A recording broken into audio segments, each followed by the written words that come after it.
All right, let's get going. So first of all, thanks for being with us here this morning, local time here in Boston, Massachusetts in the US. I know many of you are joining us from all over the world, so whether it is good morning, good afternoon, or good evening to you, thanks for being with us here today for this UCM series IP PBX Training Webinar.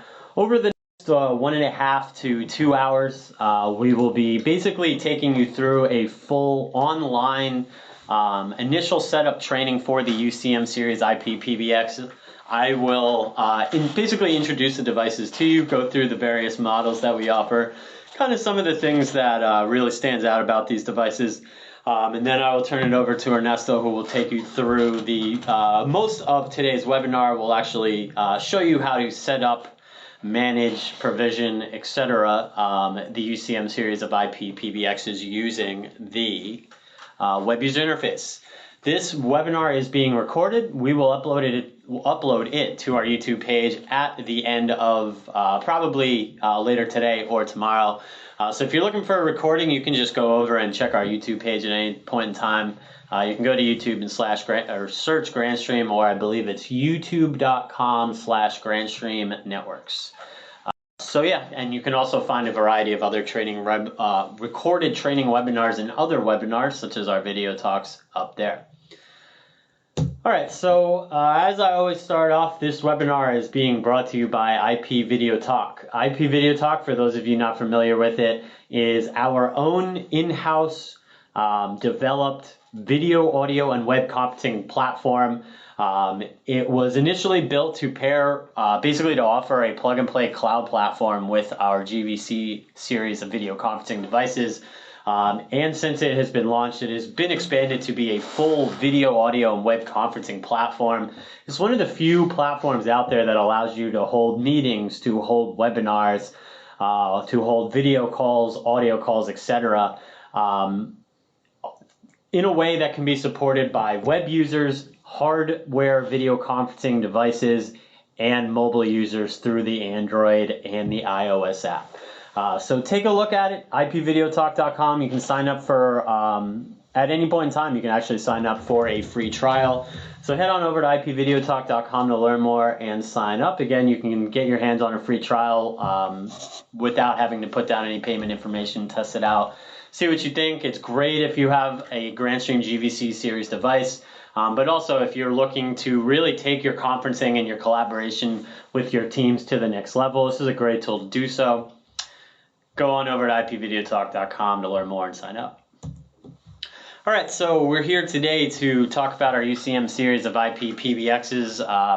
For the next 10 minutes, I will basically just give you a quick introduction into these devices, kind of tell you about them, what stands out from marketing or a sales perspective, and then I'll turn it over to Ernesto for the rest of the webinar.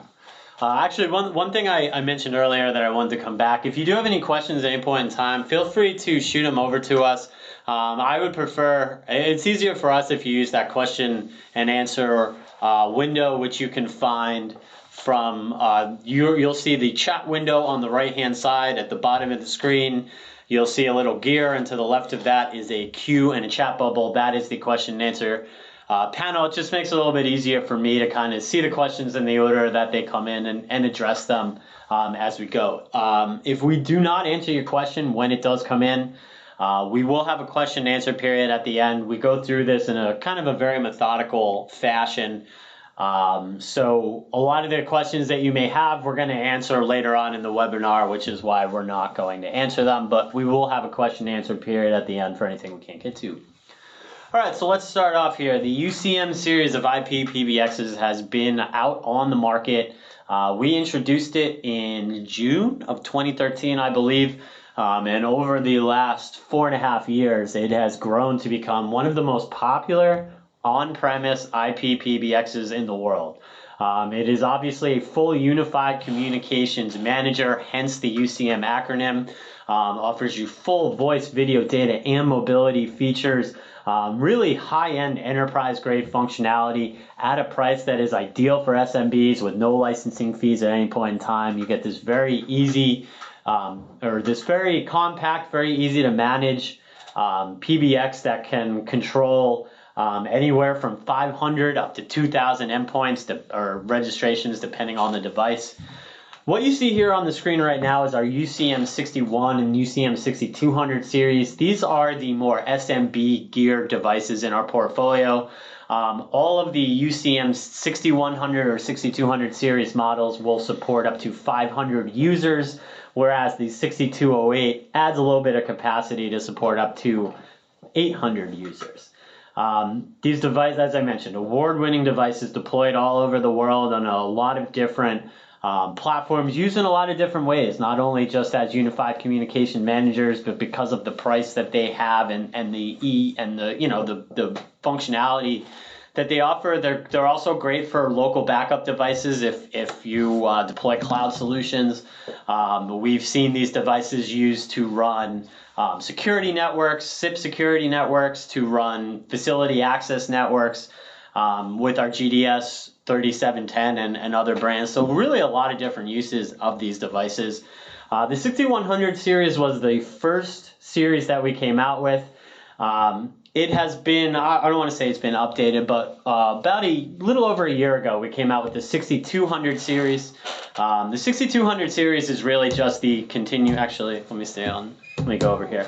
The 6200 series is really just the continuation of the 6100 series. I believe the pricing is pretty much exactly the same.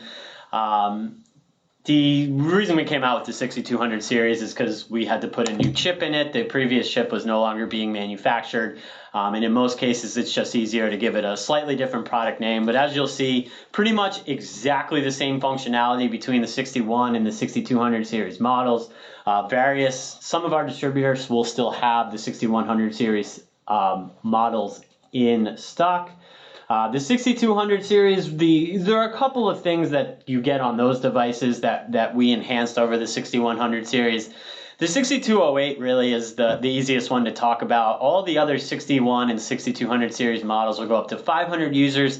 If you need something a little bit more, if you need to support a little bit more users than 500, but you don't need the 2,000 you get in our UCM 6510. 6208, which supports up to 800 registrations or users and up to 100 concurrent calls, is the device for you.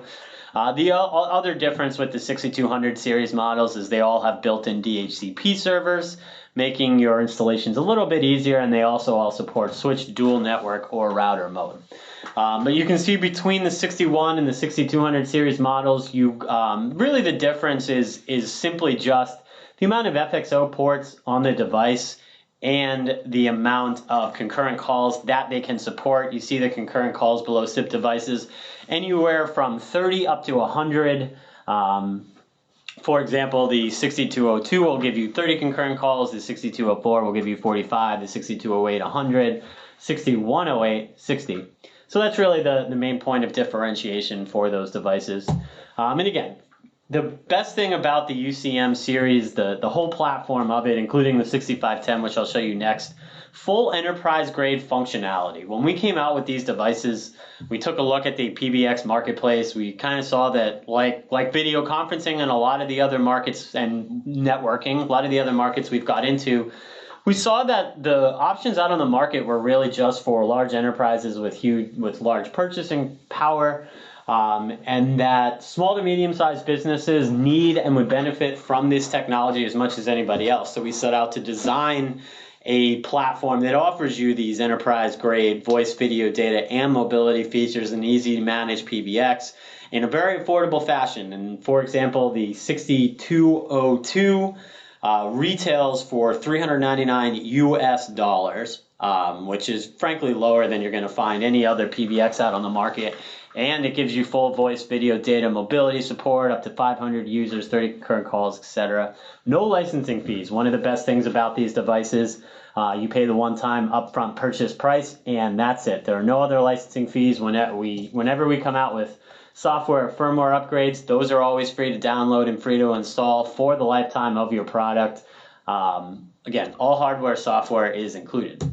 Saw that slide. All right, so told you about the 6100 series and the 6200 series. So now let's take a look at the 6510. If you're looking for a more high-end PBX that has higher capacity than what you get with the 61 or 6200 series. 6510 is exactly what you're looking for. Let me flip over to this slide. The UCM 6510 basically differentiates itself from the 61 and 6200 series models based on the three things you see here on the screen.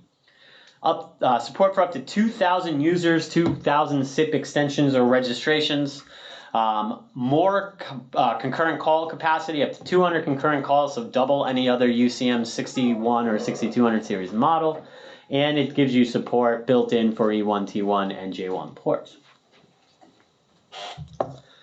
So just like the UCM 61 and 6200 series, enterprise-grade features, affordable, compact, easy to manage, all done through the web user interface, no licensing fees.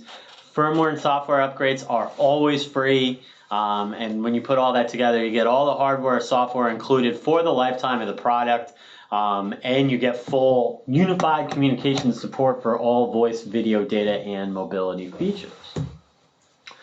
One thing that you saw in a couple of the previous slides that I should mention is the UCM interface is entirely based on Asterisk, one of the most popular and stable open source PBX softwares in the world. Essentially what we've done is we've taken the Asterisk platform and we've wrapped our own user interface around it to kind of, give it a Grandstream look and feel to it. One of the things you'll see today, if you haven't seen already, if you may have seen our UCMs in the past but not looked at them recently, we have completely changed the user, not completely changed, but it has been redesigned. I think it is a much more eye-friendly, user-friendly, attractive, easy to maneuver, seamless interface with the new design. All the same features and functionalities are still there. I believe they're pretty much arranged in the same way, but it's just the look and feel of it's a little bit easier to use. So you'll see that. The screenshot you see here in this slide is actually of the old user interface. And the reason why I put this slide up is I always want to call out our zero config feature that the UCMs offer. This is a feature that works with Grandstream products. So the zero configuration feature is only for Grandstream products, but that's not to say that this UCM series of PBXs won't support any SIP service or product. It is a fully open source SIP IP PBX and will be compatible with any third-party SIP product, service, platform, etc. Zero config is something that we've added in to just basically make it easier to deploy Grandstream products. Where the device is able to auto-discover any Grandstream endpoint on the same network as the UCM. It is then able to auto-provision those devices either on its own or based on a set of general rules that you apply to it. And zero config can be used to manage remote devices. I'm sure Ernesto will cover zero config in depth later on. Last slide for me before we turn it over to go through the technical part of the webinar today. Just wanted to highlight some of the things that we've added to these devices this year. I mentioned earlier that software and firmware upgrades are always free. And this is just to show you that we are always enhancing these devices, adding major features and functionality, and you're never going to pay for any of these new updates or increased integration. So first off, we have done integration with property management systems. These are extremely popular in the hotel and the hospitality industry. They basically allow you to merge. One second. All right. They allow you to basically merge a hotel management platform with a communication platform so that they share information with each other, that the communication platform can be used to manage and send information back into the hospitality management platform. We did testing with, or we have certified H Mobile, popular property management system from a Spanish company, and also certified the Mitel property management software. And we've actually just put out a case study highlighting the UCM's use of Oracle's Opera property management system using H Mobile kind of basically as the go-between to facilitate the connection between the UCM and Oracle. So though we've only certified it with H Mobile and with Mitel Property Management software, those two can be used to facilitate integration with pretty much many other property management systems. We've added integration with CRM platforms, Salesforce One and Sugar CRM, two of the most popular CRMs out there. So if you're a sales-based business, or if your customers use CRM platforms, integrate them with the UCM so that when somebody makes a call, that information is shown on the screen of the phone from the CRM, and that the telephony system would then, or communication system would then feed information back into the CRM. We have a CTI application. It's called Grandstream Affinity. What this allows you to do is basically control all features and functionality of your Grandstream IP phone on your desktop through a simple plugin. Go to grandstream.com, go to support, and if you click on the tools section, you can download the CTI app. We also now support full WebRTC integration with the UCM series. For example, that gives you the ability to basically have people call in from the web, from WebRTC browsers, from emails, from your website, and have those calls go directly into your communication system. All right, I believe that's it for me. Yeah, that's it for me. So bear with us here for just a moment. We're going to turn it over to Ernesto, and Ernesto is going to take you through the technical training part of today's webinar. So just bear with us here for a second. Yep.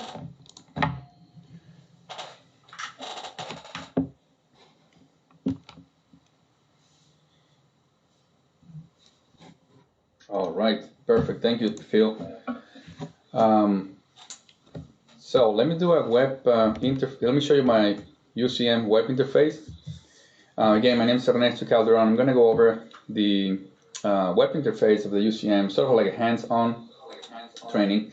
I'm going to try to concentrate it to the basic stuff, so at least you have an idea how to configure a PBX, all the benefits and features that you have that you can gain with our PBX UCM 61 and 6200 series. The web interface is similar to the UCM 6510, as Phil mentioned. All these three models, they are wrapped up in within the same firmware, same web interface. Everything's going to be the same. So feature-wise are also the same. That's why we share the same firmware version across the board with all these three PBX models. So let me get started with the PBX, with the system status or the dashboard. In the latest firmware, a few months ago that we released, we introduced some changes to the web interface. Some of the changes that we made was to precisely make some changes in the dashboard. So in one chat, in one page, you can have the status, you can feel the whole system status in one page, in one single page. Before getting to the dashboard, let me give you a quick reminder. If you go to our website, the firmware.grandstream.com, we released a new firmware last week, I believe, firmware 15.16. If you have an older firmware, older than 14.24, please make sure that you have the latest firmware, because there is an important security patch included in the latest firmware. So again, 14.24 or older doesn't have that fix or that patch. So make sure that you have the latest. 15.16 is the latest firmware as of today.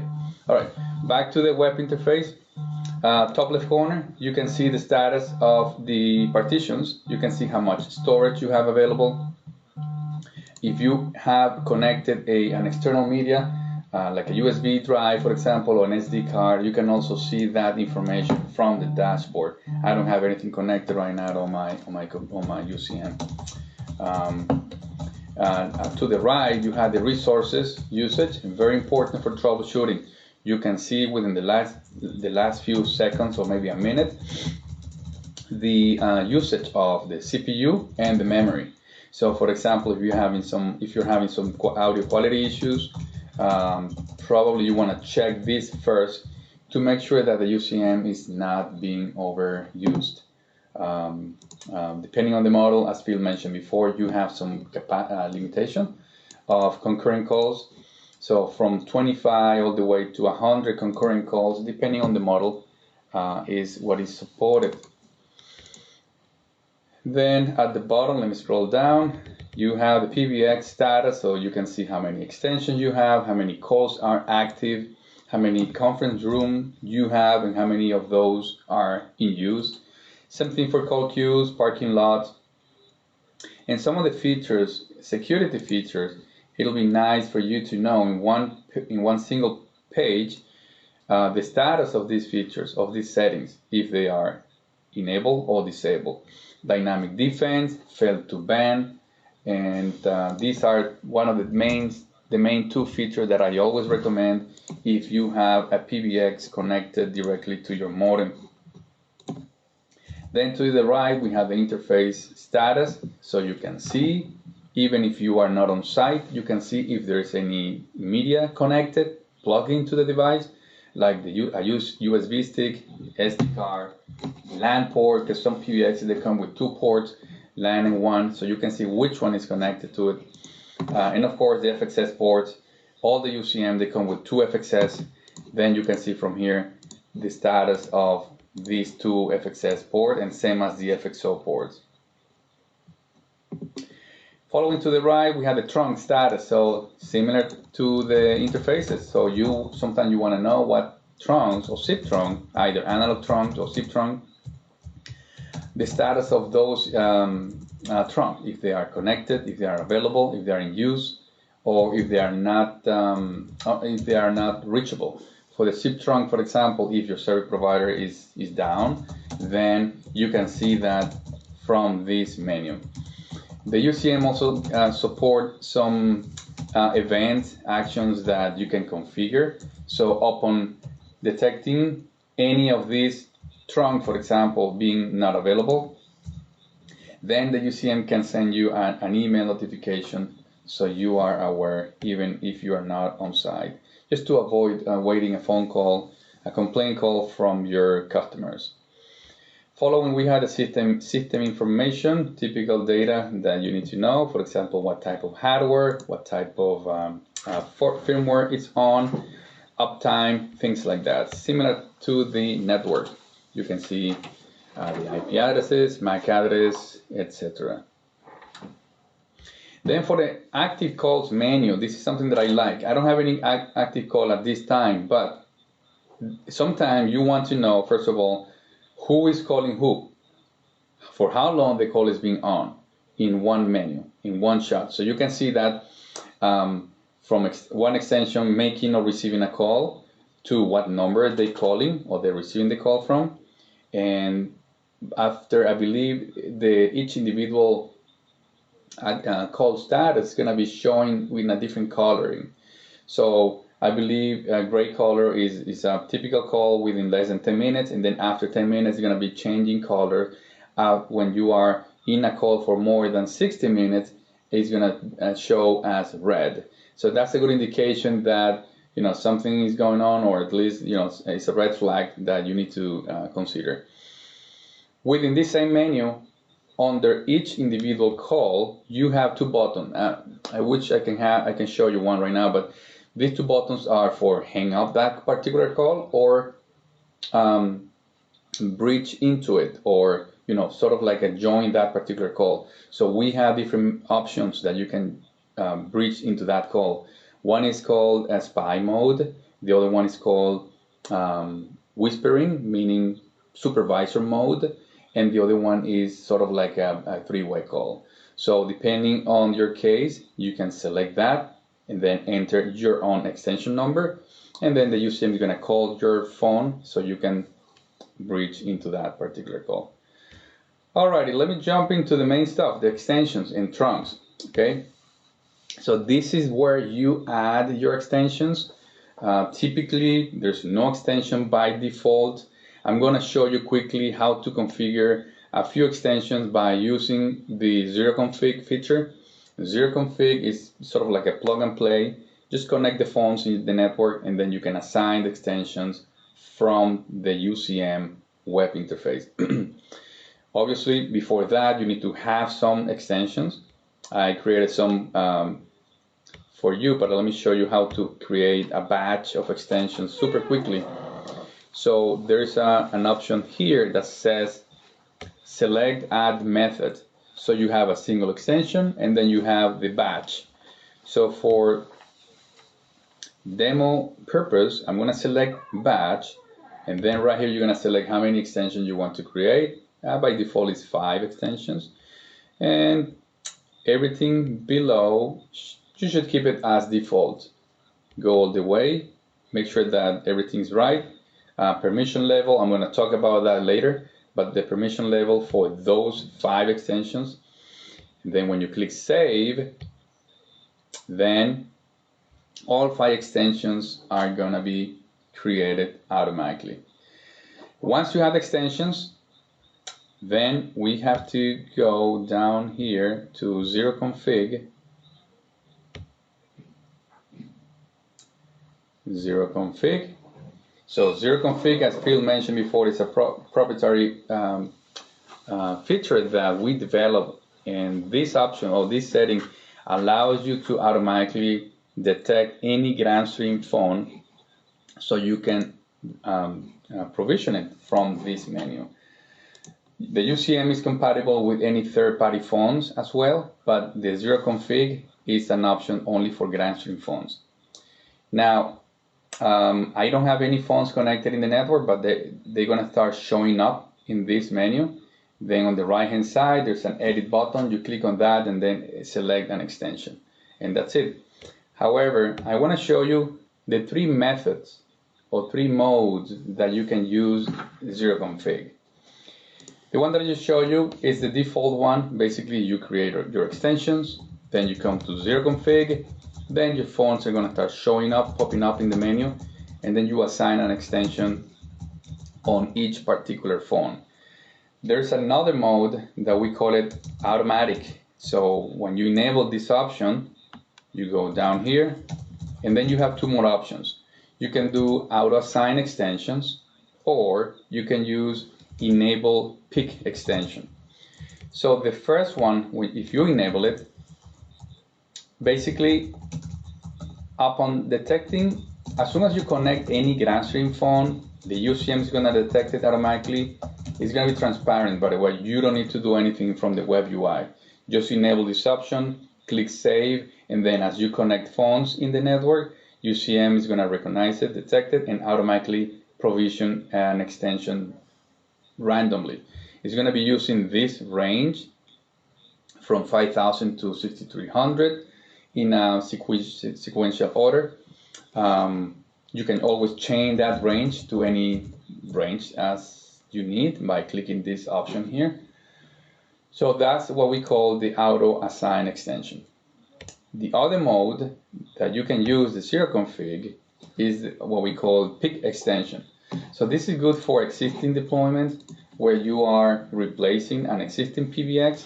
That particular office has already extensions with some numbers that you basically want to go to each cubicle and replace the legacy phone with the Grandstream phone by keeping the same extension. So first of all, you need to find out what is the extension range of that particular deployment. Let's say that it's a 300 to 399, for example. Then you come here, go to pick extension segment, and then you change it, right, from 300 to 399. Then when you enable this option, you go to the office, connect a phone into the network. You know that you are in cubicle that used to be extension 303, for example. Then when the Grandstream phone reboots, from the menu, from the phones menu, you're gonna select extension 303. Simple as that. Then you move on to the next cubicle.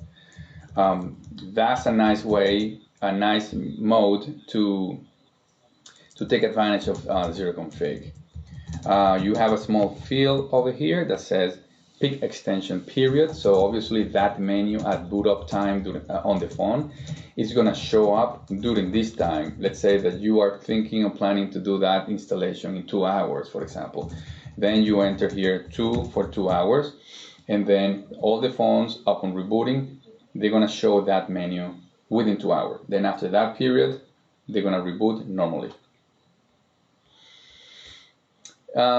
I just want to briefly explain that the zero config has some templates that can help you to provision your Office massively. So instead of provisioning a specific settings to each particular phone, then you can create your template that with a language, for example, a date format, or anything that you can imagine.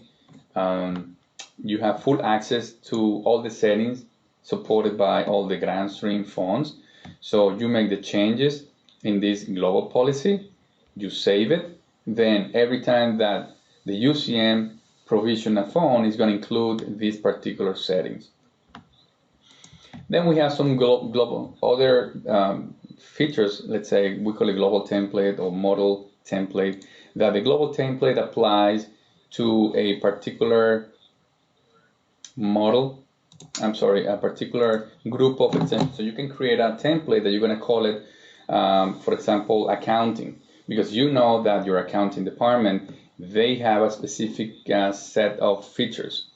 Then when you are provisioning these phones, you are going to select the template that you named previously as accounting.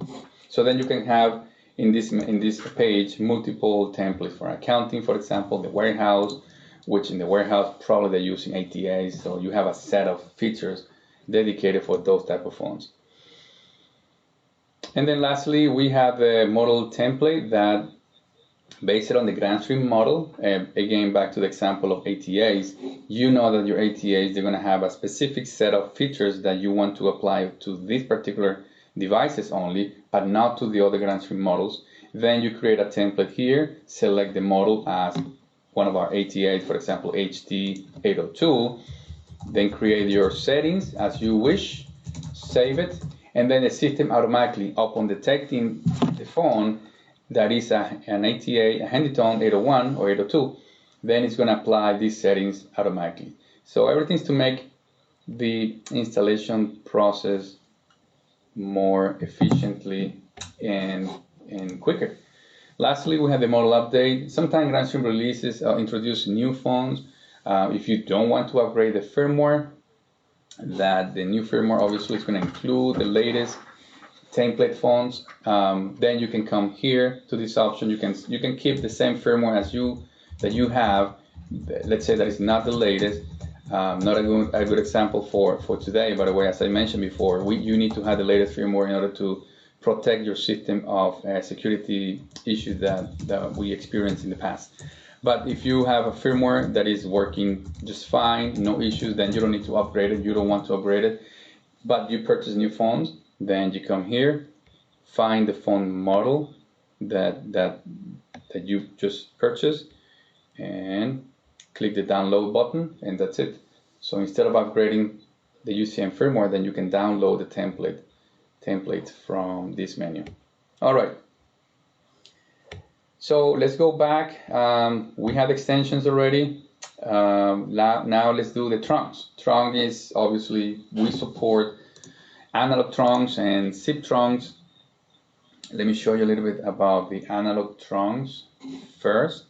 So you click on the create new analog trunk.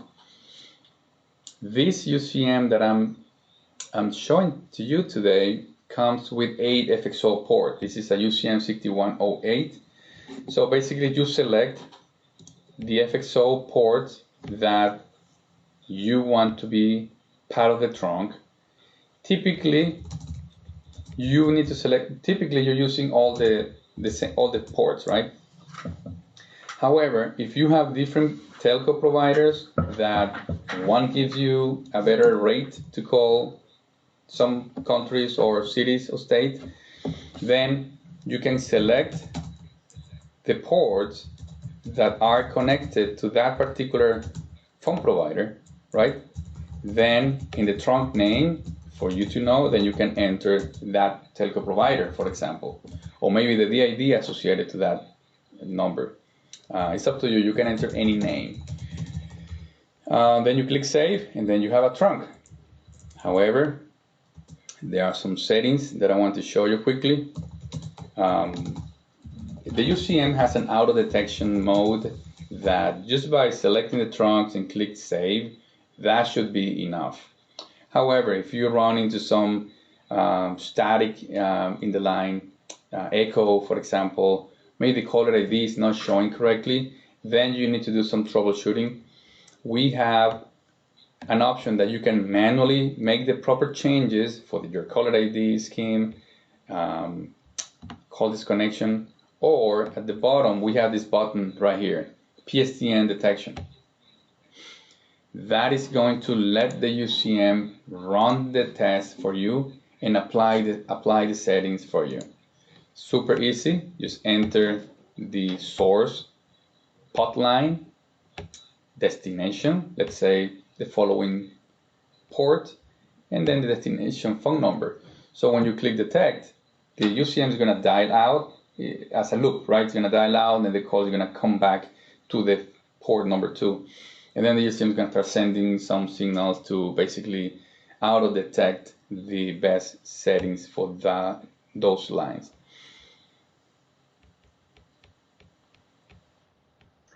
If you ever run into any more specific issues, Grandstream provides help desk. So feel free to go to helpdesk.grandstream.com, so you can sign up for an account and you can open a support ticket at any time. Let's move on to the VoIP trunks.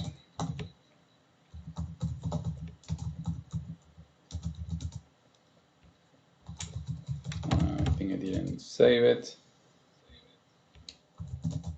Okay.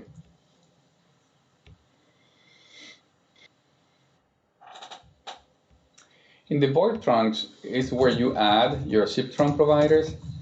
We call it VoIP trunk because in this menu, besides your SIP trunk provider, you can also add a remote PBX.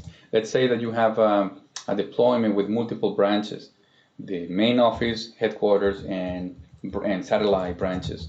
And then you have UCMs on each location. So obviously, in order to interconnect all the UCMs, then you need to add the remote UCM through this menu. Because at the end, for this particular UCM that you're seeing, and the remote peers, it doesn't matter. It could be a SIP trunk provider or another UCM. At the end, it's the same signaling structure. So you click on Create New SIP trunk. We have 2 modes, as you may know. SIP trunk providers, they give you 2 options, either by authenticating by your IP address or by giving you SIP credentials, a user ID and a password. I highly recommend, if your SIP trunk provider supports IP authentication, then select peer SIP trunk, enter a name for your SIP trunk provider, for example, and then of course the IP address of your SIP trunk provider.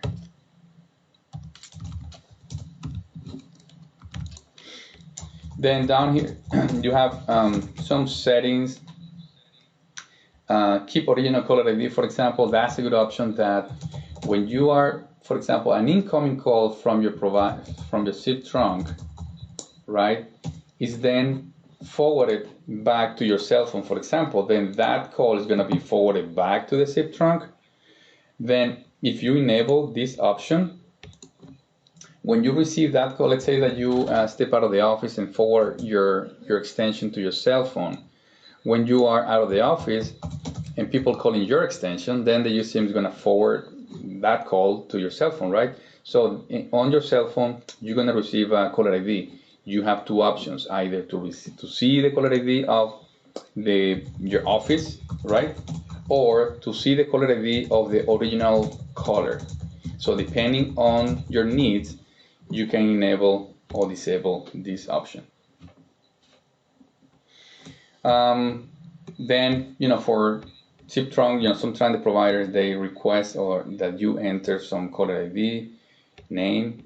You can record anything that is going through this particular trunk.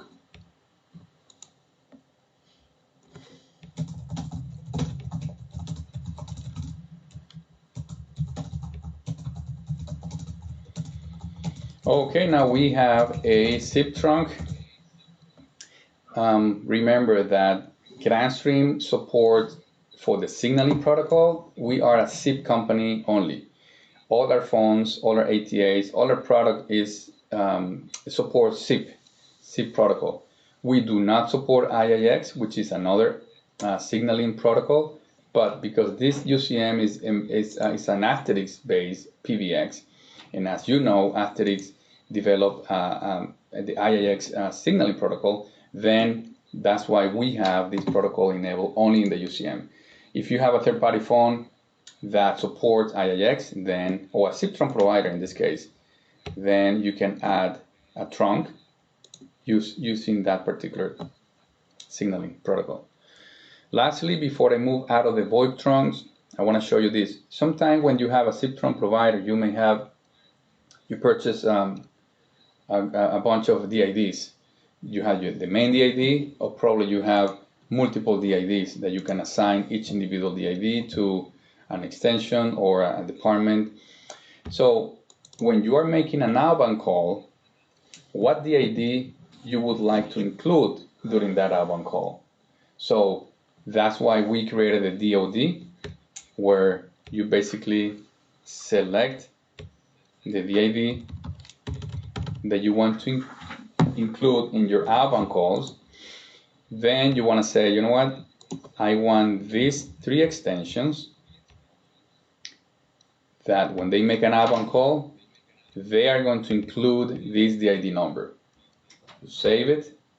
Then if you have a second DID, you do the same thing. But then you select other extensions.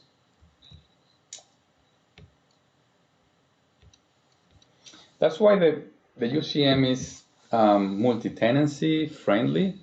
It's not that we are 100% multi-tenancy, but the UCM is so flexible that you can use one appliance, one UCM for multiple companies. Because you can do call routing based on the DID, incoming and outbound. You have, I have a lot of customers using just one box as a multi-tenancy. Again, it's not 100% multi-tenancy. There are some features that we don't support, but by the way, it's in a roadmap to include that feature. So keep an eye on that. So now that we have our trunks, analog trunk and SIP trunk, you need to create your route, inbound and outbound route. So let's start with an outbound route. You click on add, enter a name. So for my outbound calls, let's call it domestics, for example, which is typically a 10-digit numbers, right?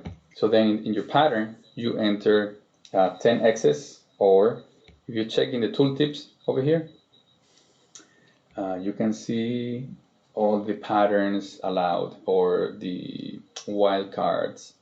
So as you know, in North America, you can use capital N's at the beginning. This is to simplify it and to make it more easy for the UCM to recognize that you are dialing a 10-digit number. Or you can enter just basically that, or you can enter an X only, an X and a dot. That means any number. But in case you have different outbound routes, then you need to specify them. In an office, typical office installation, you have your domestic calls, you have your international calls, and probably you have your branch-to-branch calling. The remote branch is using extensions 3000, for example, then you need to include that here.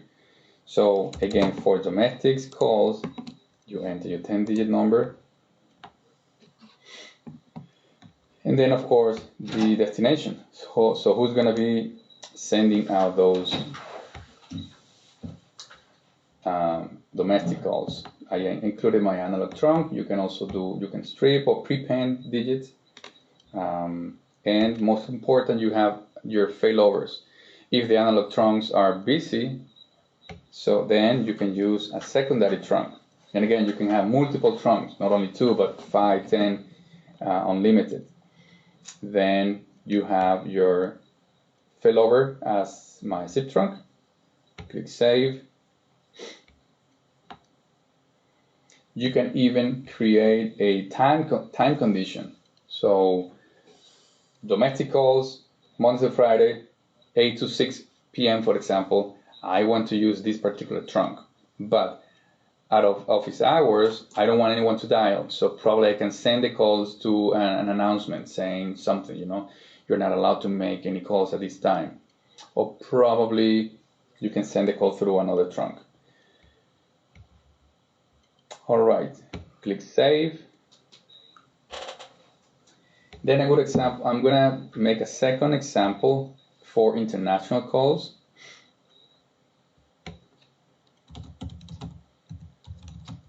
So you enter your rule name, then in your pattern, obviously you enter 011, which is the international access code in North America.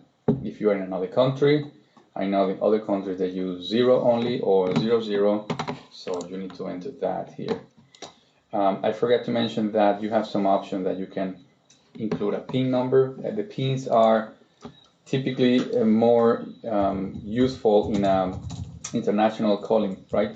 So then you can enter a password, any number that you want. Then when you dial a 011 number, the system is going to prompt to enter the PIN number.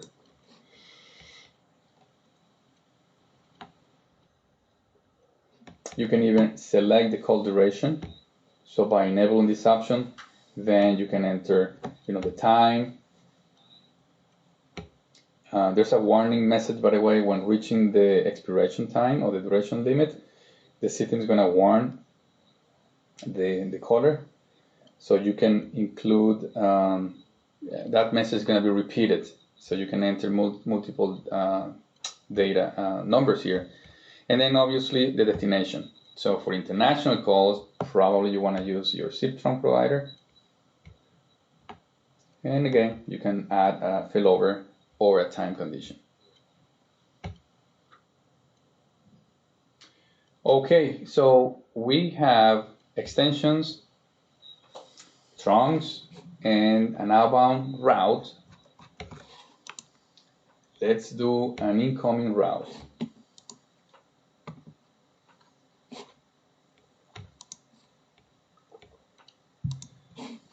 My bad.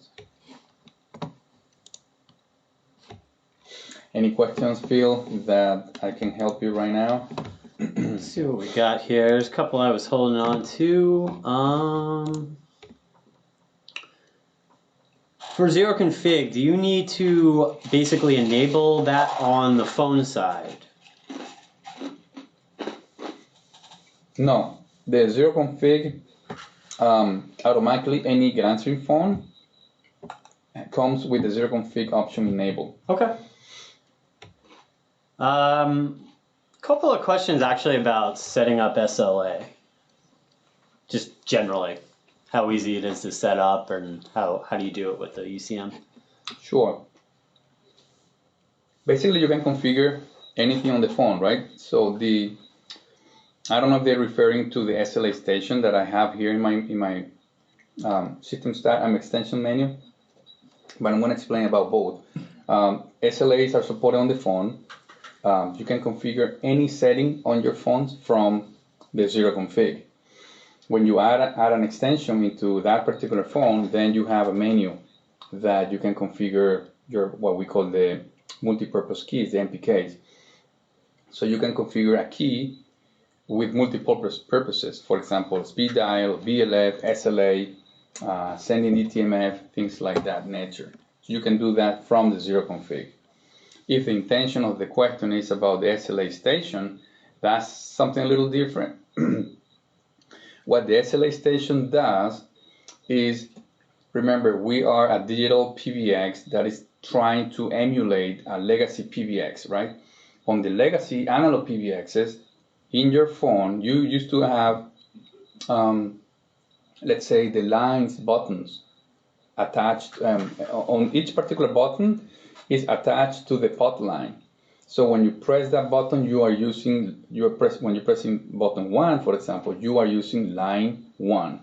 that is connected on your PSTN. And when you press button 2, same thing, right? So when you receive a call and put that call on hold, anyone in the office, they can select line 2 because it's blinking, so then they can retrieve that call. So in a digital environment, that is not easy to accomplish, because typically you have SIP trunks, or you have the analog lines as well. So we created an option that you can create stations, and then depending how many analog line you have, from 1 through 8, then you can have an SLA station with 8 lines. That information that UCM is gonna push it to the phones in a way, in sort of like a BLF. So at the end, for the user perspective, on the Grandstream phone, they're gonna see buttons that are linked to the PSTN lines. There's a document explaining how to set up SLA station on a website. So you can take a look at that. Cool. Couple of people have been commenting on this in the chat, so I figured I would read it out loud and see what you have to say. Issues when logging into the UCM getting a certificate error. And when somebody pointed out that it needs an SSL certificate assigned to the UCM, and I guess we used to maybe not support that, but that it may have been solved in a recent firmware upgrade. I wonder if you could comment on that. Yeah, it's not an error, by the way, but I understand when you log in the first time to any Grandstream UCM, because we are using HTTPS, then your browser is kind of warning you that this particular connection is not secured. So there's some buttons in the browser that you can bypass that. You can either disable HTTPS on the UCM, not recommended, but simple as one click, then every time that you access the UCM, you don't get that message. Or you can buy a certificate on multiple websites, GoDaddy, or there's some of them that are free today, by the way. I don't have the name on top of my head, but you need to purchase a certificate. The UCM has an option that you can upload that certificate. So every time that you access from your browser, you don't have that warning. Cool. If you don't mind, one more question, and then we can get back to the webinar. And actually, this may be something that you're still going to cover, but what is the best way to set up a remote user who is in a different location, configuring their phone, etc.? Yeah, that's a good question. We have that's the main purpose of having an IP PBX, that you can have any IP phone registered to the PBX from anywhere, as long as they have internet access, right? So typically most of the extensions are within the same network as where the PBX is connected to, but sometimes you have remote employees working from home, or even using a Grandstream soft phone. We call it Grandstream Wave, which is, by the way, a free soft phone that you can download from your iOS and Android platforms. So these are remote extensions.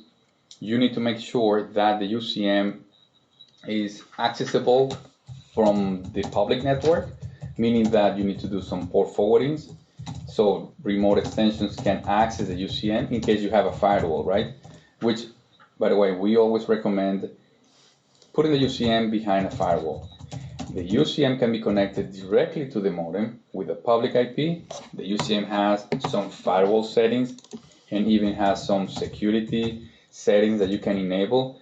However, if you have a firewall, I highly recommend it to put the UCM behind that.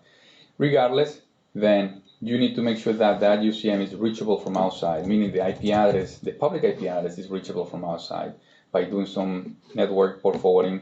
That one, depending on the equipment that you're using, you should know how to do that. And forwarding the port. So for a voice over IP, Grandstream is using the typical port 5060 for signaling, and for RTP or the media, we are using from 20,000 to 40,000. Those ports, by the way, are configurable in the settings that I'm going to explain that later today. And then you need to manually configure that remote phone by entering the SIP server, which is the UCM IP address, and then the extension, the password. For GS Wave, which is a soft phone, we have an option. I think I can explain that very quick. Let's say that your remote employee using a soft phone GS Wave is extension 1001, for example. So when you select that, you have an option here, email notification. That will give you, the UCM is email ready, by the way. Sorry. So the UCM is email ready, meaning that by using a non-authenticated option, the UCM can start sending emails. That particular extension, 1001, when you created it, it should have an email address, right? The user's email address. So when you click this option, the UCM is going to send an email. That email is going to contain a QR code that your Grandstream Wave can scan and get provision automatically. So that's a good way to provision remote extensions on a Grandstream Wave.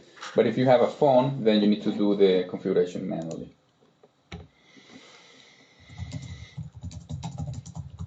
All right, let's continue with the webinar. I'm going to explain the inbound route. So obviously for any incoming call reaching the PBX, you need to have some directions where to send that call to, typically to an IVR or out attendant, or to a particular extension or ring group. So this is how you do it. First of all, you select the trunk. Let's keep the analog trunk for now.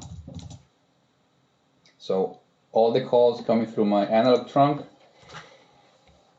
I am going to forward it, and this is my destination. Then you have basically everything, right? You can send the calls to an extension, a particular extension, to an IVR. Let me see what I have. Or probably to a ring group. Water, anything? Thank you. Or to one particular extension. So then you select the extension that you want to use. And that's it. So any incoming call through the analog trunk is going to ring this particular extension, 1002. Or this particular IVR. You can add a time condition, right? So office hours, Monday to Friday, 8 to 6, incoming calls are going to go to the main IVR, and then after hours, depending on the time condition, it's going to go to a different IVR, like the off-hour IVR. We have a caller ID pattern. That's a good option for, let's say, key employees. So when they dial the main number from their cell phones, then the system can detect that, okay, this is Ernesto's cell phone. I'm going to send the calls to this particular destination. So then you can enter, cell phone number or caller ID numbers, multiple, and the system will route the calls based on your caller ID.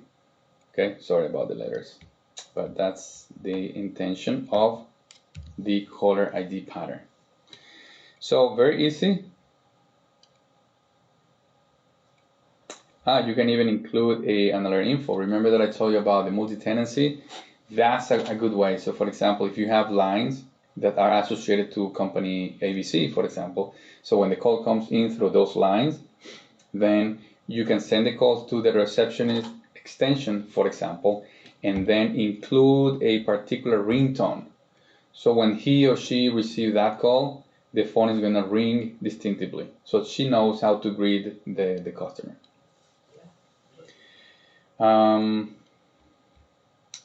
All right, so let me save this.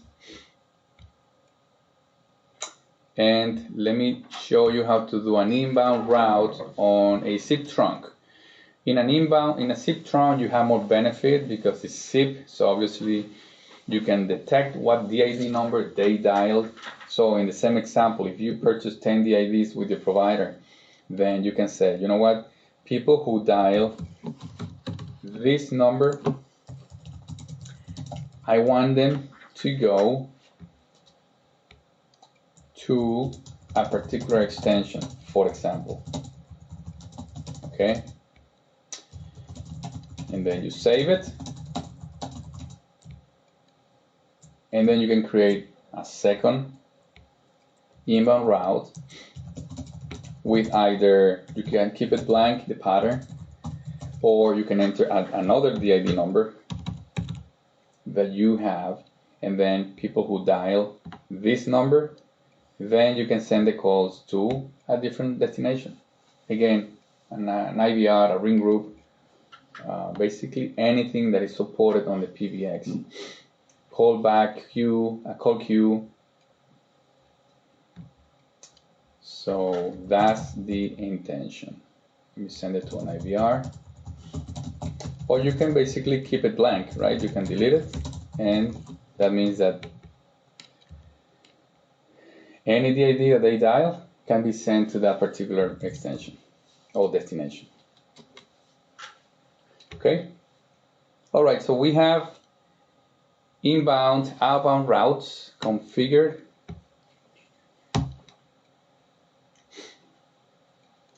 Now let me show you a little bit of the call features.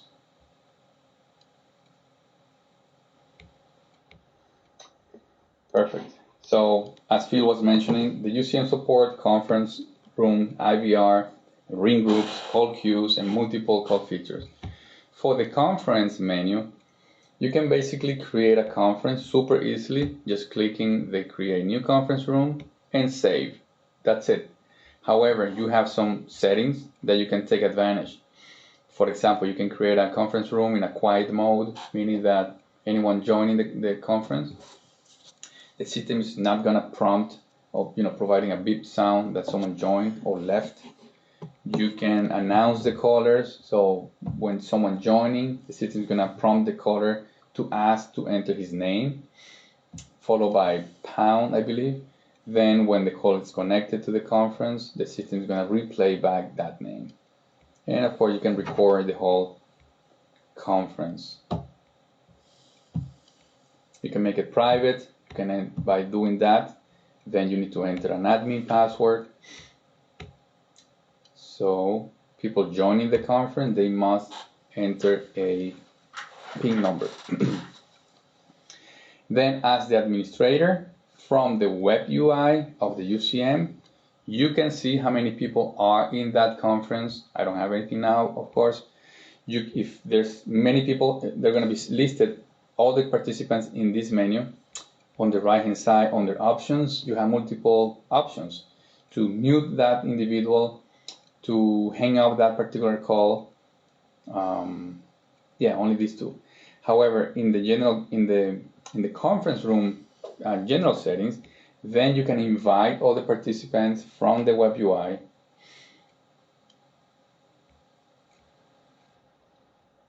Or you can invite another conference room that probably is in a remote UCM. We added not too long ago a scheduler. So when you create your conferences, you can create a conference schedule. Then the system is going to automatically call the phones listed in the conference schedule. But more, in my opinion, I think it's very nice to synchronize it with Google Calendar. So this is where you enter your Google Calendar settings. That means that when you create a conference schedule in the UCM, that information is going to be pushed to your calendar, Google Calendar. So then you're going to receive the typical Google notifications before the meeting happens. And then you can see the conference recordings in this menu. All right, IVRs. In IVRs, you can create multiple IVRs. You can me show you how to do that. You need to have the recordings first. You need to either upload the recording from any phone, or you can have a nice professional recording that you can upload to the UCM. So you enter a name,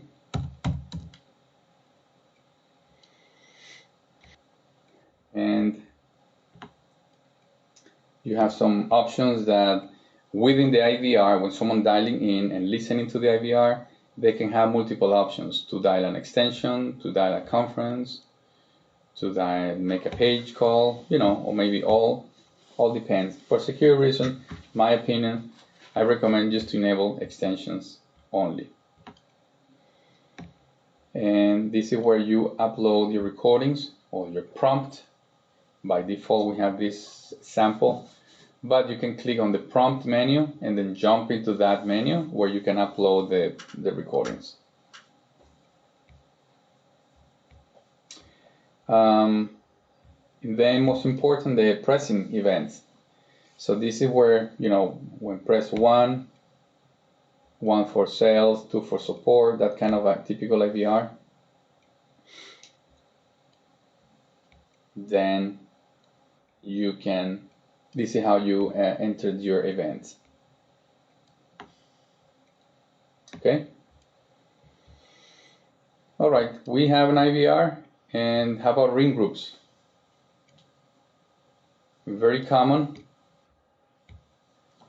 You create your ring groups like this, enter a name, and select the extensions.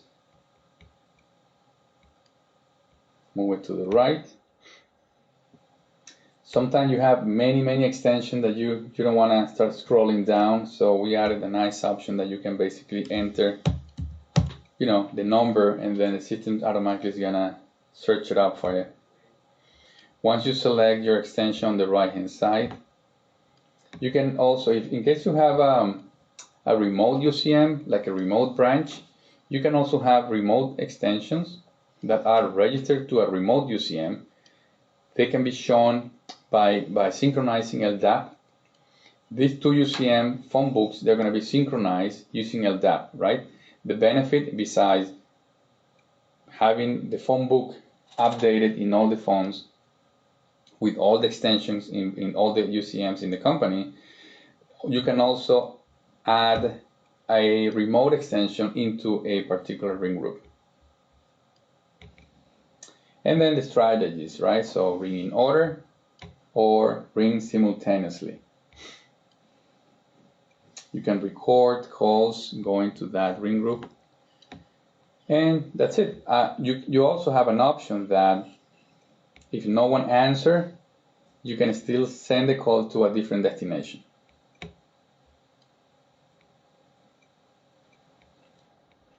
All right. Now we have a ring group.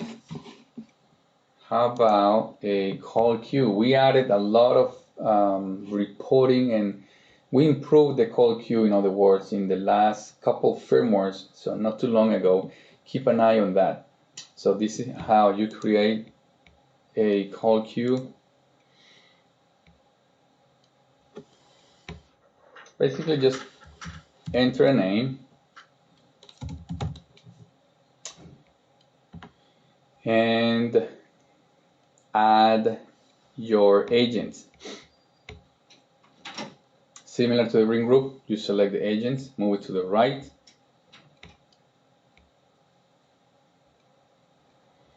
And these are the new settings that we added.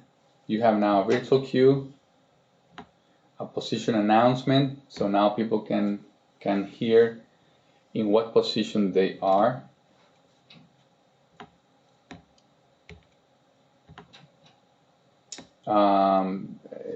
Other settings like dial in when the call queue is empty, that can be allowed or not allowed.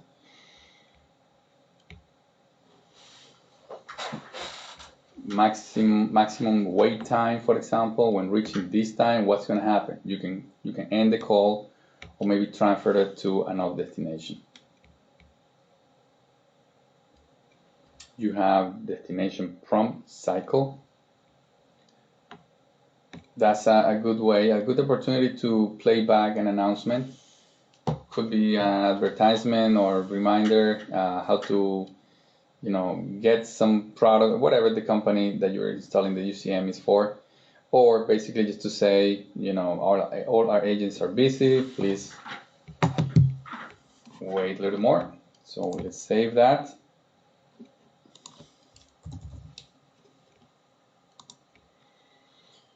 All right, we have a lot of call features, speed dial, voicemail, but let me show you other settings that I think are more important. Are we good in time? Yeah, we're good. Okay. For example, PBX settings, and under general settings, there are a few settings that I would like to show you. Remember the extension range. This is where you manipulate your extension ranges. For example, the user extensions, the auto provisioning extensions, the conference extensions. So you can change that. Every time that you change something, everything needs to correlate with the following ranges, let's say. Sometimes it's too difficult that you can probably disable the extension range. So the system is basically going to let you assign the extensions every time that you create anything, like a ring group, for example, then you need to enter that extension number.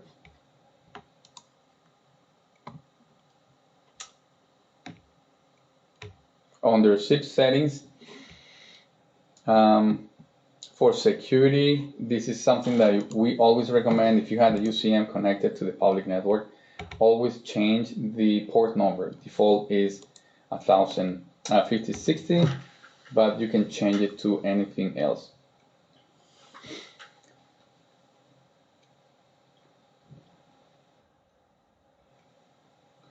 Okay, these are settings for troubleshooting, or I believe what I wanted to show you. Remember that someone was asking about what ports to forward if you have a firewall. So by default, remember the SIP setting, the SIP port, which is 5060 or whatever you change it to, and the RTP port. Those are the ports that you need to make sure that are forwarded or allowed in your firewall. My bad, the default now is 10,000 to 20,000. Again, you can always change that here. For music on hold, you have an option that you can upload your music on hold, you can delete, or you can make changes to the existing music on hold. You can have your nice professional recordings and upload it from this menu. Or you have your voice prompt, then for your greetings, for example, in custom prompt, this is where you upload your IVR prompts, for example, your announcements. Typically extension IVRs and announcements, you upload it here. You can always change the system prompt, meaning, when the UCM detects an error, the UCM is going to say, call could not be completed, all circuits are busy, things like that, in that nature. You can change those system prompt to different languages. We basically support all the languages, most of the languages. These are asterisk-based language package, by the way. We don't touch these. So once you add the language, every time you create an extension, then you can choose what language that extension is going to be under.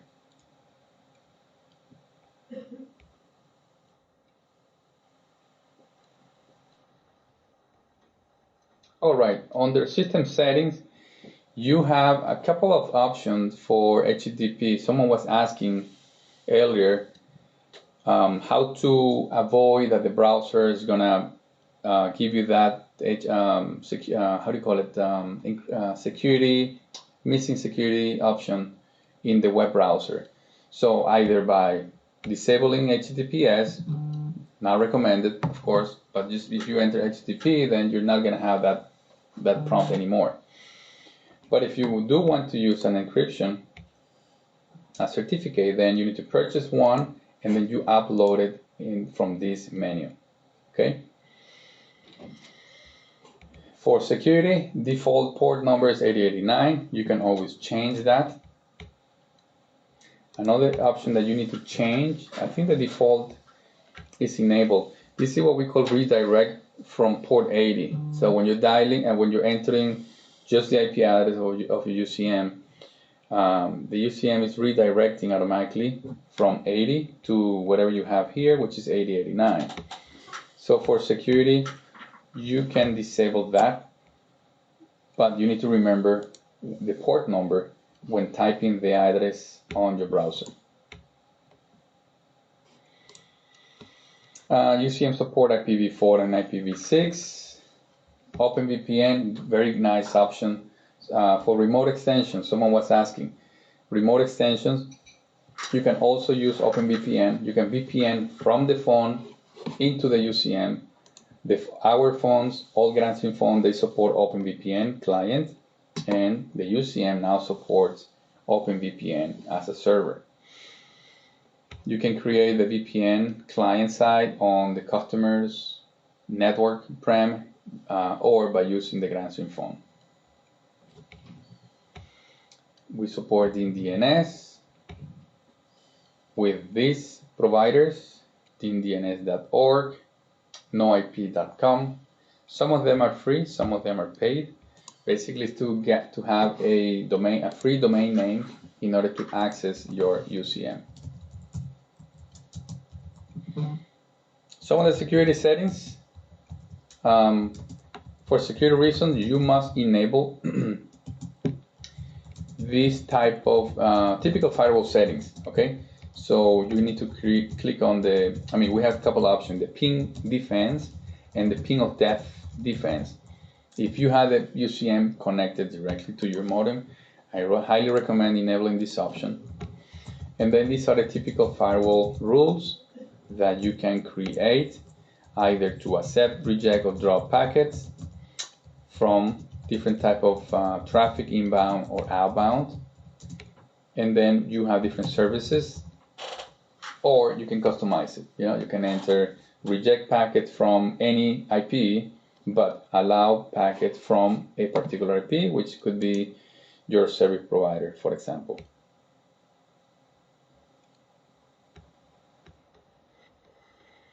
Dynamic defense, very similar, but in this case, no rules, just enable this. What I do highly recommend is the fail to ban. Especially if you have the UCM exposed to the public network, you must enable it. So turn that option on, and that's it. You don't need to do anything else. Automatically, the UCM is detecting what they call SIP attacks, in order to gain access to an extension and start making international calls. So by enabling this option, the UCM is automatically banning IP addresses and keep them in the blacklist. There's an event option that you can be notified when that happens, by the way.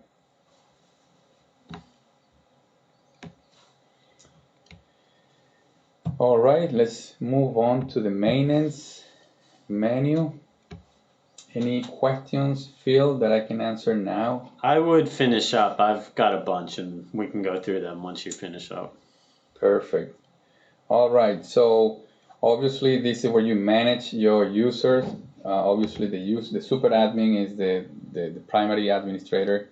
As you know, new PBXs, they come with a admin password on a sticker. So you need to check the UCM. On the back of the UCM, you're gonna find it's a random generated password. Okay, so in case you reset your PBX, you must be on site to read the password out of the sticker. And then every time that you create an extension, it will create a user portal, a user ID. So this individual, they can log in to the UCM to their portal, so they can see settings pretending only to their extensions. They can download voicemail, they can download faxes, and they can configure some call features like call forwarding, for example.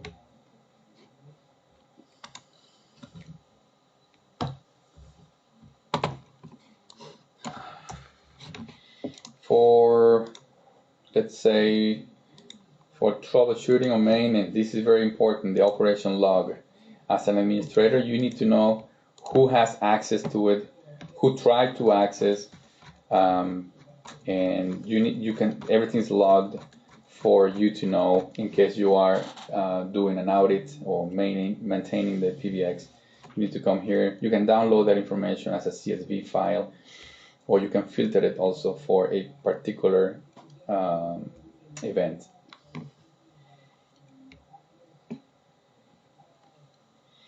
Troubleshooting, if you open a support ticket with Grandstream, we always recommend providing a trace.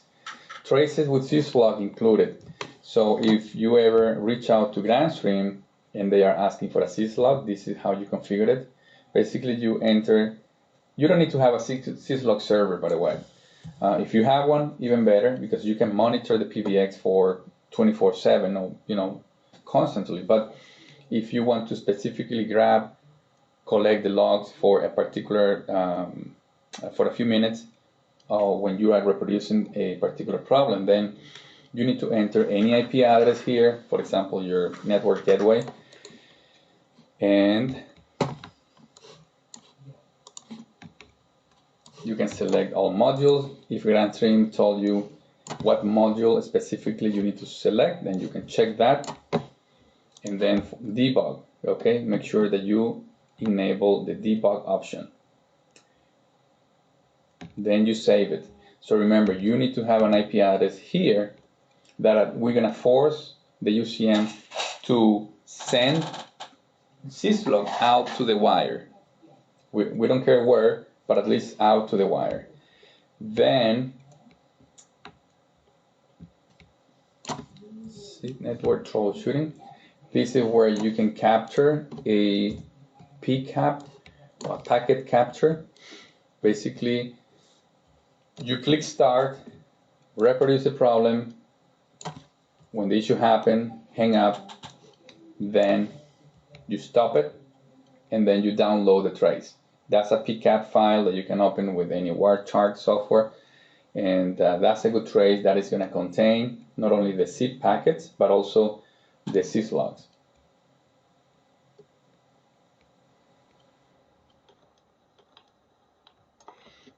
All right, CDRs. CDRs, as you know, we support that. There's a menu that you can see. You can get all the IVRs in a web interface manner, but you can also download it.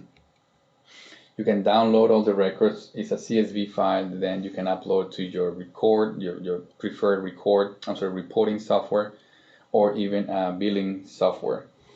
You can filter based on the caller ID, extension number, multiple criteria. And if they were recorded, then there's a record button or playback button on this area that you can download it. But sometimes you have so many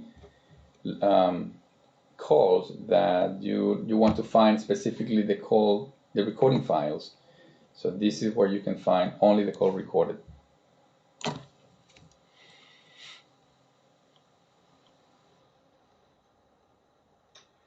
The UCM has an API that you can interconnect billing software, for example, or maybe a reporting software that can request and collect data out of the UCM.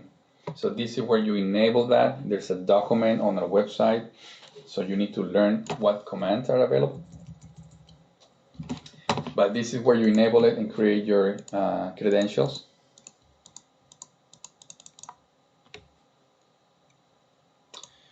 Lastly, value-added features. We talk about the zero config. AMI, as an open source PBX, a lot of people would like to have access to the Asterisk management interface. We prefer not to allow that. We prefer that you configure or administer the PBX through the web UI. However, based on request, we enable an AMI with basic with read-only capacity. So you can access the AMI, and then you can have multiple privileges, so originate calls, CDR agents, etc. you need to create your credentials, and then open your terminal, access the UCM, and then you're going to be accessing the AMI.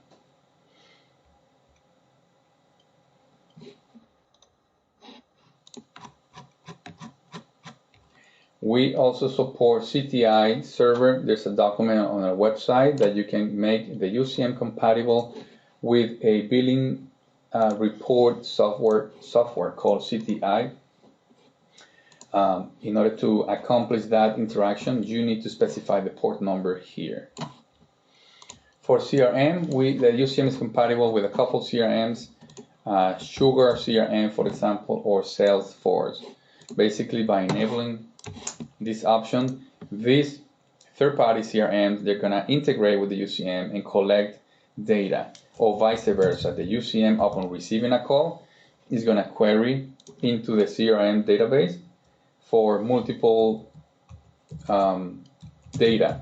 For example, the contacts, the leads, or the accounts table. So depending on your CRM, Salesforce, for example, then you have multiple ways to look up.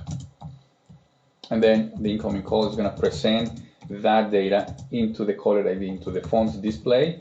They're going to see, customer number, for example, maybe address or whatever the CRM provides. For PMS, as Phil was mentioning before, we integrate that with a couple of PMS middleware, Edge Mobile, and actually here, and Mitel, I believe, yeah. So basically, these are middlewares that are compatible with large amount of softwares dedicated to the hotels.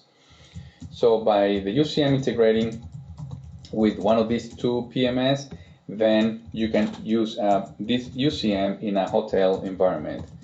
Some of the features, obviously, that you can accomplish by using a PMS is the room status, wake-up call service, minibar. We have more documentation on our website to explain how to configure the PMS. Without having a PMS, you can also use the wake-up service by creating extensions or room that are associated with an extension number.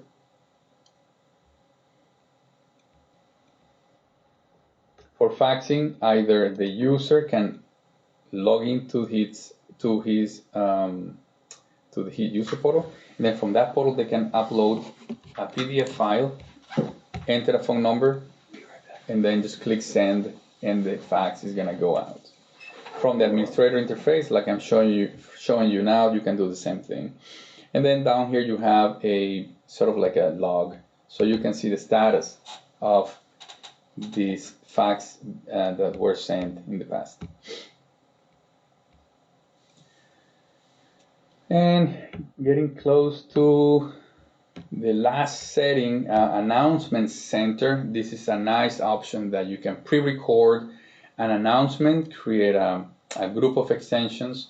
Then the UCM is going to start dialing all these extensions one by one and play back that particular announcement. Unfortunately, the numbers that you can include in the announcement center are extensions only,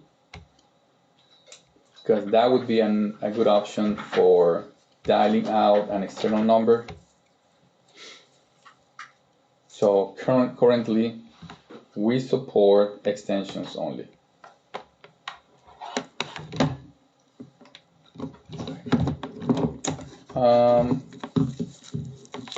So that basically covered most of the features that I wanted to show you, so you have an idea of the Grandstream PBX.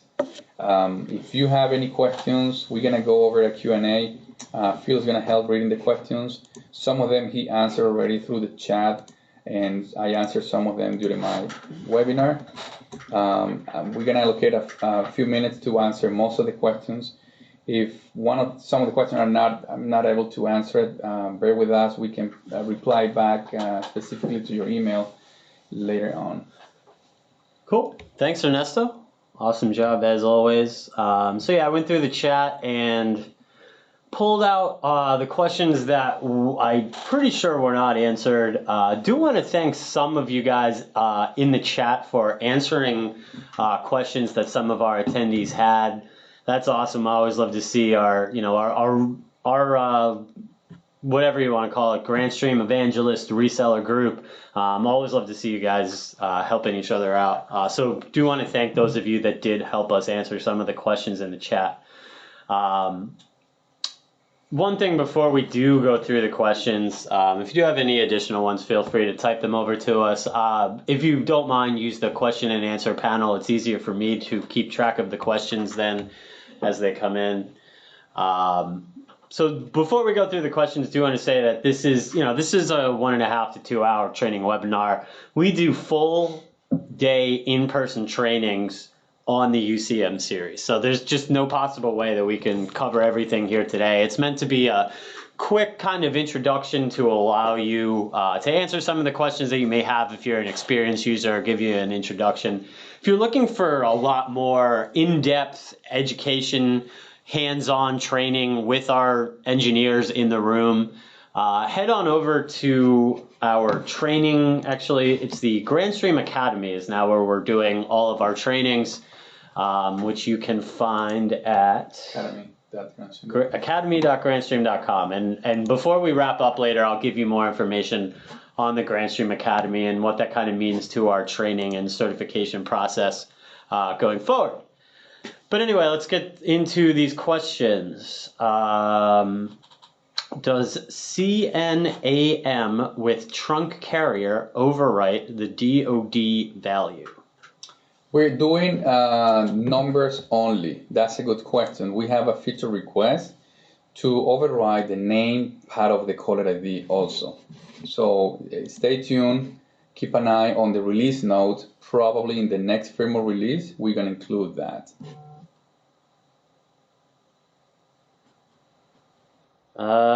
Some of you are saying that the question and answer panel does not seem to be working. Apologize for that.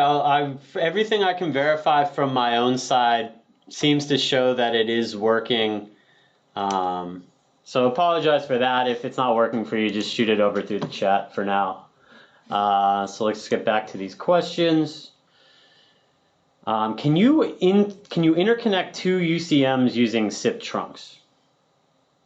Yeah, definitely. That's the purpose of interconnecting. As a matter of fact, that's the primary protocol that I recommend. Although both the UCM, they support IIX as well. So depending on your network environment, you can probably use IIX. But 99% of the time, I recommend using SIP. Cool. One person in particular is saying that they're having issues doing that. Any common issues or concerns that you see in doing that this person might be able to look into to solve their problem? Yeah, of course. When you add a remote UCM, you need to consider a couple settings. Obviously, you need to create the UCM, or you need to add the remote UCM under the VoIP trunk menu as I showed you, right? After doing that, then you need to create your inbound and outbound routes. So obviously, when you're calling from one UCM to the other UCM extensions, then you need to have an outbound route. And at the same time, for the remote extension, you need to have an inbound route so you can allow incoming calls from that particular UCM. So again, VoIP trunks, in and outbound route, those are the three primary settings that you need to configure. If you're still running into issues, probably we're talking about some network issues that we can help you overcome by opening a support ticket with us. Probably something related to the NAT IP, something related to your firewall. But yes, open a support ticket and we can expand a little more on that. Cool. For those of you sending over questions to the chat, bear with us. I have a pretty decent backlog of questions that we're going through here. On a couple of questions here on zero config. The first one being, could you tell us the exact syntax order in which you assign zero configuration zero config in order to assign a phone updates and keys? This person is mentioning that sometimes the reboot will not happen with zero config and you have to go to the extension and reboot the phone there. Okay, yeah, I've seen that, by the way, a long time ago in a very old firmware, especially with a particular phone. I believe it was the video phone, the Grandstream video phone. So first advice, obviously, you need to have the latest firmware on the phone and on the UCM. Sometimes your network, remember the way that the UCM is communicating with the phones and back and forth, we are using what we call a broadcast IP or method.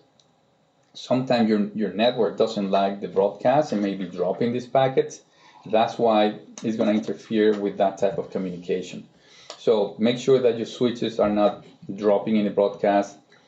And number two, make sure that you have the latest firmware on both devices.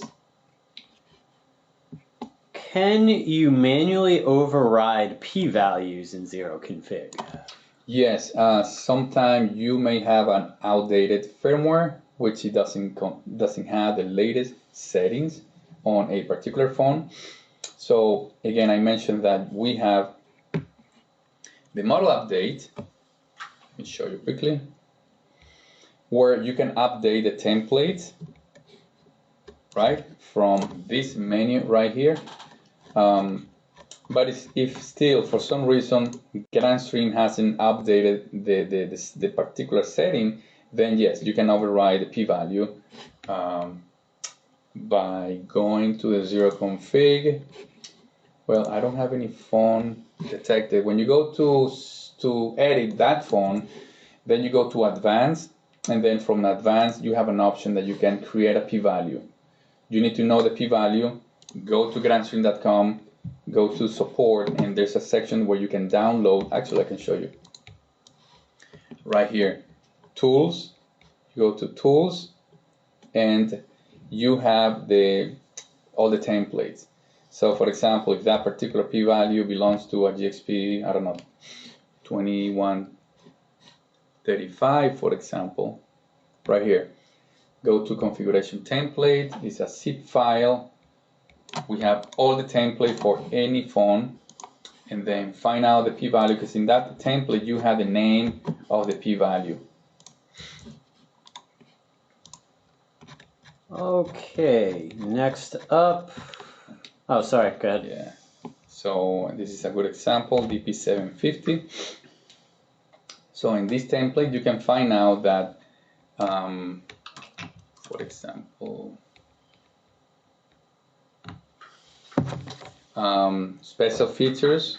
Now you know that the p-value for a special feature is P198, as an example. So then within the template, you can find the specific p-value that you're trying to change. And unfortunately, I don't have a phone connected to my demo unit. So, but typically when the phone shows up here, you go to the options, click the edit button, and then click advanced. That's where you can add a p-value.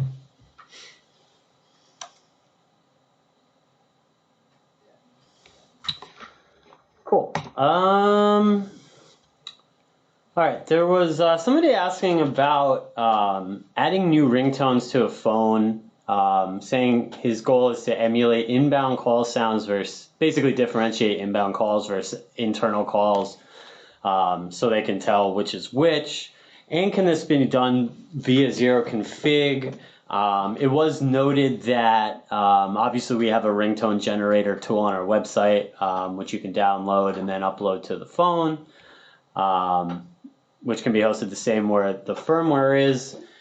This person is noting that they have spent a good amount of time and could not get the tones to show up on the phone. They worked with one of our distributors and were finally able to get it, but weren't able to figure out exactly how they got it. Okay. And yeah, good. That's a typical question, by the way, because we have most of our phones, they follow one system, and the Android phones, like the video phones, for example, those phones, they come already, because they're Android, they come already with many ringtones. But that phone is an exception. Now, the regular phones that we have, the GXP, for example, 1700, 1600, 2100, they come with 3 ringtones, 4 actually, default and ring 1, 2, and 3. Those are the only ringtone that the phone has. So if from the PBX, yes, incoming call, this is a good example. When you go here to the inbound route, you can say, all right, I want my incoming calls to have this particular ring pattern.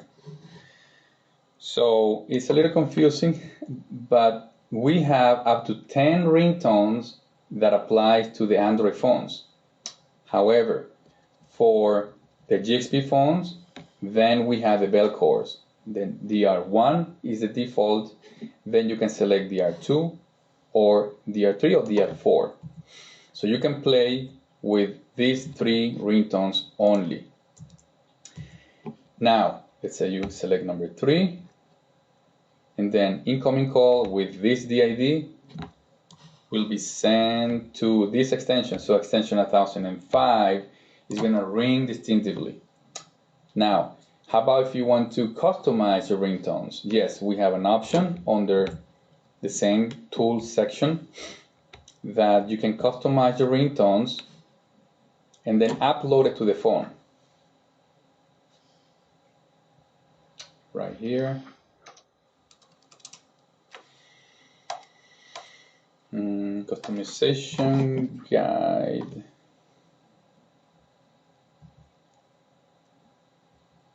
Ringtone generators. Okay, so you can have your own ringtone, but it's a binary file, so it needs to be a Grandstream binary file. You need to open this application, upload your ringtone, and then that application is gonna convert the file into a binary file, which you need to name it. There's some there's a guide in that particular menu, by the way. So you need to name it with ring 1 or ring 2 or ring 3, and then put that file into the firmware server path, and then point the phone to your firmware server, and then the phone is gonna upload the ringtone. We added an option, by the way, not too long ago, that now you can upload the ringtones from the web UI. But again, the intention is to do it everything from the UCM. He mentioned about zero config. If you want to use the predefined 3 ringtones, then that's how you do it from the inbound route. Okay. Awesome. All right, looks like we got about 10 or 15 minutes left here, so we'll get through as many remaining questions as we can in that time.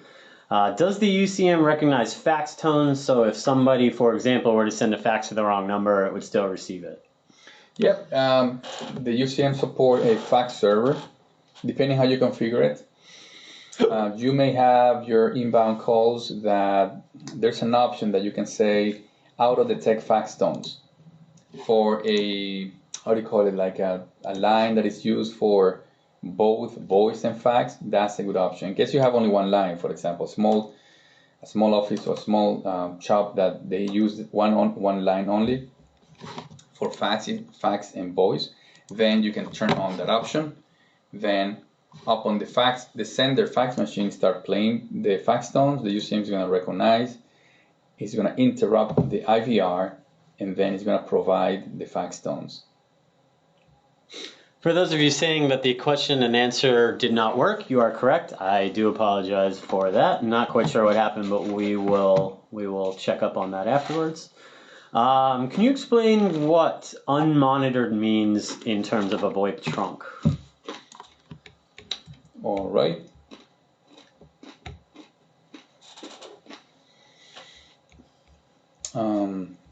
He's referring to this option here.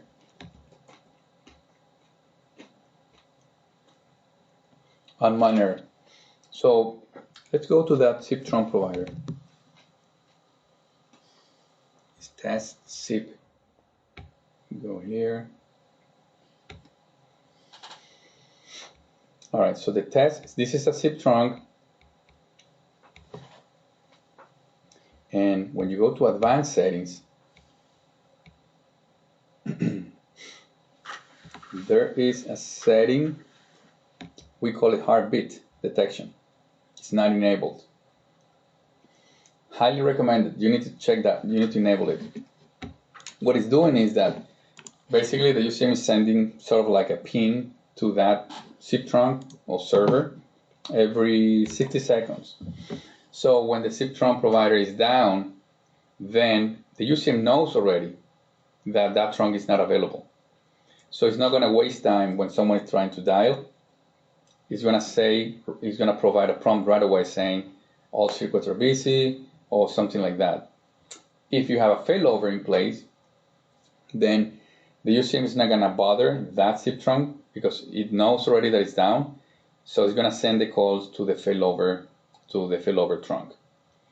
If you don't have that option enabled, then the UCM is going to start sending the calls to that provider for a few seconds, maybe 2 or 3 seconds, and upon not responding or not receiving a response, then it's going to fail over or provide the prompt. And also, when you are monitoring or enabling, when you have the heartbeat enabled, when the trunk is down, you're going to be notified. Remember that event, you can enable or configure the event so you can receive emails upon this type of event. All right, this question we've gotten a couple of times, and this is probably a good one to talk about. The question is our OpenVPN a server? Or basically, people noting in the older firmware it was a client, so did it change from a client to a server? That's a good question. Let me confirm it for you. I believe we support now both client and server. Yeah, actually, server only. Yeah, it's in a roadmap, by the way, to create or include a client also. Typically, because this is a UCM, obviously you need to have the OpenVPN as the server, and then your remote phones they do support OpenVPN as the client. So, but currently it's OpenVPN server only. All right, that answers that. A couple of questions about centralized phone books and kind of how to create those, how to configure them using either zero config or LDAP, or basically what's your advice on creating centralized phone books? Well, UCM is doing it automatically for you. If you have all the phones connected within the same PBX in the same network, then all the extension, all the phone book that you create on each phone, they're going to be pushed automatically to the other phones. However, if you have a remote UCM, then you would like to share that phone book information to the other UCM. So then they can communicate the phone book for each branch, and then that information is going to be pushed to all the phones.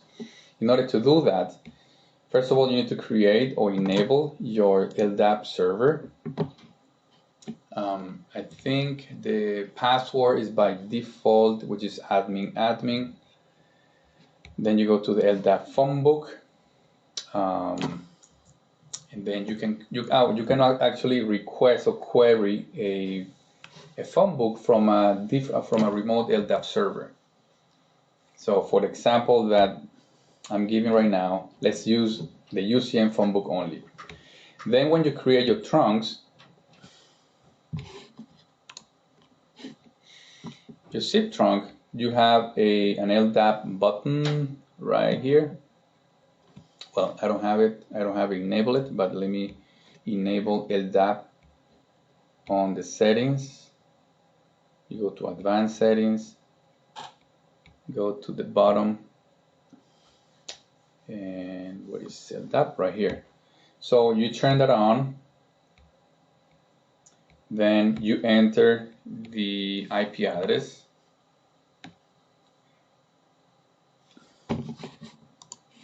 Then once you save it, well, let me see if I can save that.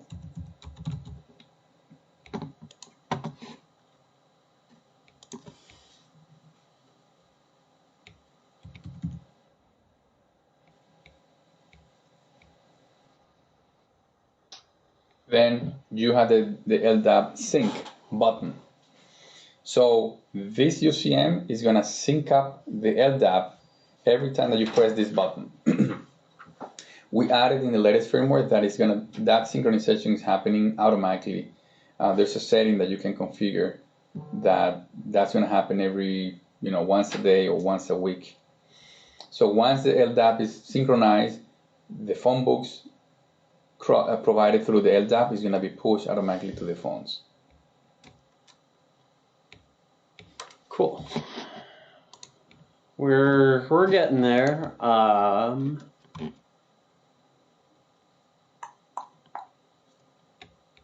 Is it possible to manipulate the calling number on inbound rules? Yes, we can do that. There is what we call strip and prepend option in your inbound route. You go to the bottom.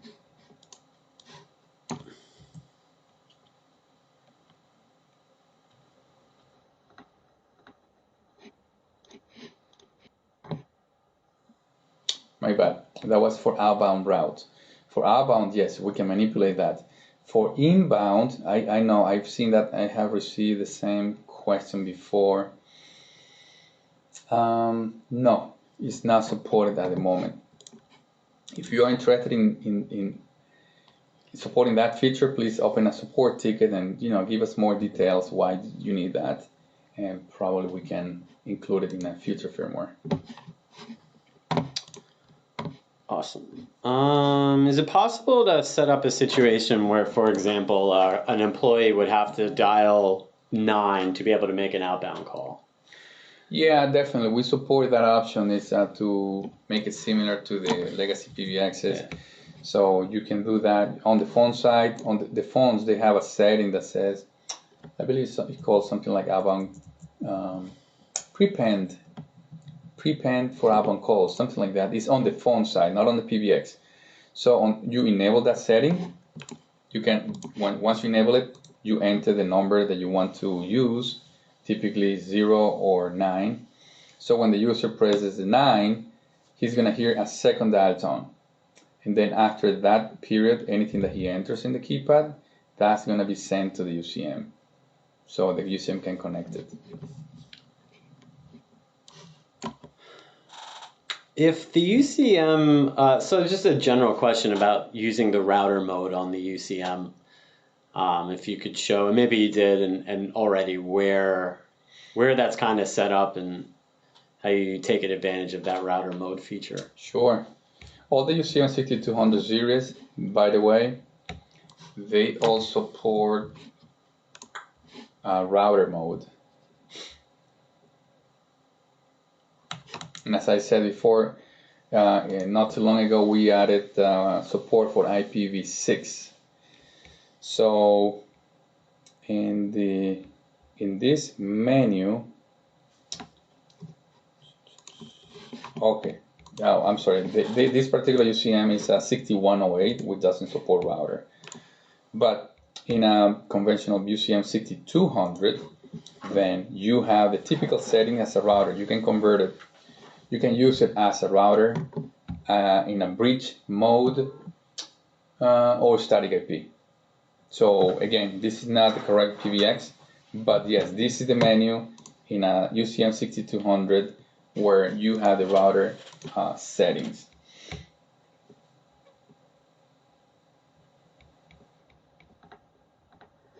I know that we covered this earlier, but somebody's asking if it's possible to configure Grandstream phones basically to have multiple extensions. Mm-hmm. Yeah, definitely. One extension can be registered by multiple phones.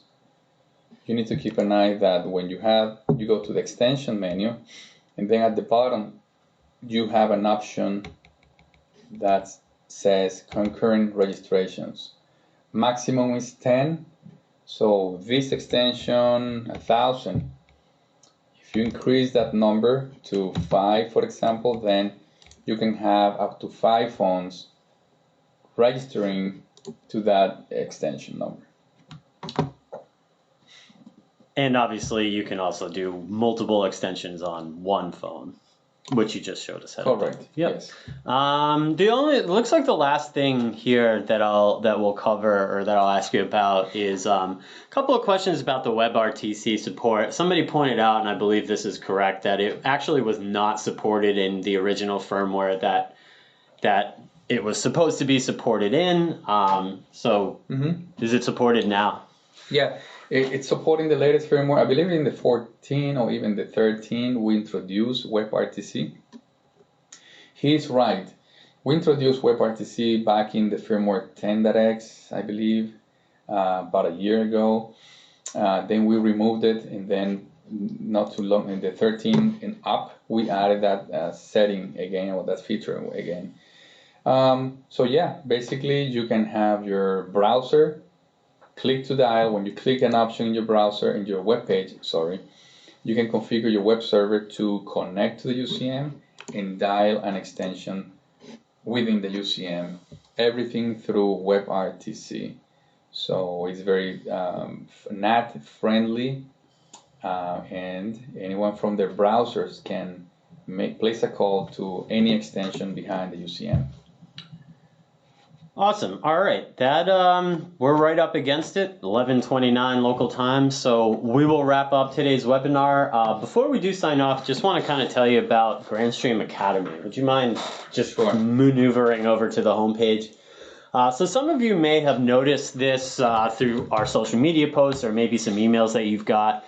We recently launched basically a more formal training and certification program that is called Grandstream Academy.